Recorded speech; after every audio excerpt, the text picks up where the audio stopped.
আজকে কবি সুকুমার রায়ের লেখা একটি কবিতা ভুতুড়ে খেলা।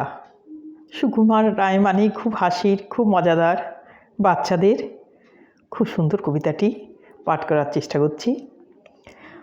পরশু রাতে স্পষ্ট চোখে দেখিনু বিনা চশমাতে, পান্থভূতে জ্যান্ত ছানা করছে খেলা জ্যোৎস্নাতে, করছে খেলা মায়ের কোলে হাত পা নেড়ে উল্লাসে, আহ্লাদেতে ধূপধুপিয়ে করছে কেমন হল্লাসে। শুনতে পেলাম ভূতের মায়ের মুচকি হাসি কটকটে, দেখছি নেড়ে ঝুন্টি ধরে বাচ্চা কেমন চটপটে।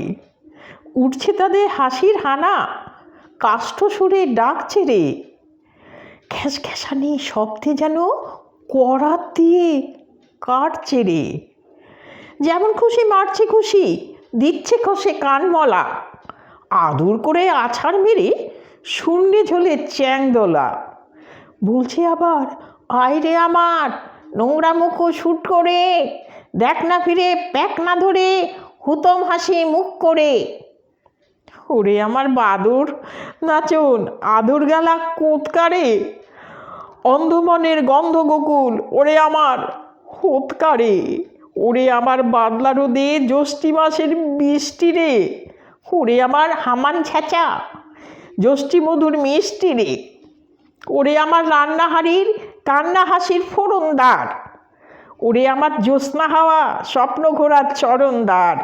ওরে আমার গোবরা গণেশ ময়দা ঠাসা নাদুস রে, ছিচকে কাঁদুনে ফোকলা মাকিন ফের যদি তুই কাঁদিস রে। এই না বলে যেই মেরেছে কাদার চাপটি ফট করে, কোথায় বাকি ভূতের ফাঁকি মিলিয়ে গেল চট করে।